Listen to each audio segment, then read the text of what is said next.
How Jerusalem tensions triggered heaviest Israel-Palestine fighting in years.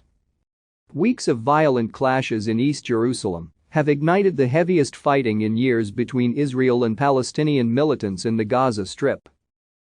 At the core of the violence that has left dozens of dead are tensions between Israelis and Palestinians over Jerusalem, which contains sites sacred to Judaism, Islam, and Christianity.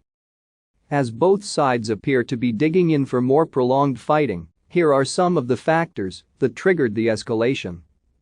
Ramadan protests, Jerusalem evictions.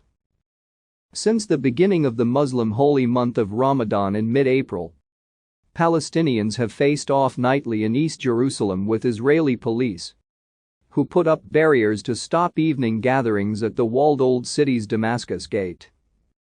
Palestinians saw the barriers as a restriction on their freedom to assemble. Police said they were there to maintain order. Tensions have also been high over a long-running legal case that could see multiple Palestinian families evicted from their homes to make way for Israeli settlers who, backed by an Israeli court ruling, want to move in. The violence quickly spread to the Old City compound containing the Al-Aqsa Mosque, the third holiest shrine in Islam and the most sensitive side in the Israeli-Palestinian conflict. Hundreds of Palestinians have been injured in fighting with police in the compound and around the Old City in recent days. Red line. Gaza's Islamist rulers Hamas and other militant groups in the enclave repeatedly warned Israel that the fighting in Jerusalem was a red line and vowed to fire rockets if Israeli police did not stop their raids on the Aqsa compound. As Israel commemorated its capture of East Jerusalem in a 1967 war with a march on Monday, Hamas and the Islamic Jihad militant group fired rocket barrages towards Jerusalem and its surrounding suburbs. Israel had ignited fire in Jerusalem and Al-Aqsa, and the flames extended to Gaza. Therefore, it is responsible for the consequences, Hamas leader Ismail Haniyeh said. Within hours, Israeli warplanes began bombing militant targets in Gaza, with the military saying that civilian casualties cannot be ruled out in the densely populated coastal territory.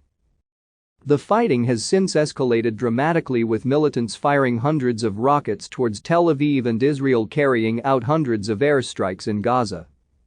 Violence has also broken out in mixed Arab Jewish cities across Israel, with members of Israel's 21% Arab minority angry over the Jerusalem evictions and Gaza violence. Hamas interests, Israeli politics. The most intensive aerial exchanges between Israel and Hamas since a 2014 war in Gaza have prompted international concern that the situation could spiral out of control. But Hamas also appeared to see the escalation as an opportunity to marginalize Palestinian President Mahmoud Abbas and present itself as the guardian of Palestinians in Jerusalem. Hamas has amassed some 7,000 rockets, as well as 300 anti-tank and 100 anti-aircraft missiles, since the 2014 war, an Israeli military commander said during a briefing in February. The groups have neither confirmed nor denied the Israeli estimates. Some Israeli commentators said Hamas could also see the timing as opportune, with Israel in political flux as Prime Minister Benjamin Netanyahu's opponents try to form a government that could unseat him after an inconclusive March 23 election. Gaza has for years had limited access to the outside world because of a blockade led by Israel and supported by Egypt, who both cite security concerns over Hamas for the restrictions. Jerusalem at core of conflict. Politics, history, and religion all place Jerusalem at the center of the broader Israeli-Palestinian conflict. At the heart of Jerusalem's Old City is the hill known to Jews across the world as Temple Mount, the holiest site in Judaism, and to Muslims internationally as the Noble Sanctuary. It was home to the Jewish temples of antiquity. Two Muslim holy places now stand there, the Dome of the Rock and Al-Aqsa Mosque. Christians also revere the city as the place where they believe that Jesus preached, died and was resurrected. Israel sees all of Jerusalem as its eternal and indivisible capital, while the Palestinians want the eastern section as a capital of a future state. Israel's annexation of East Jerusalem is unrecognized internationally,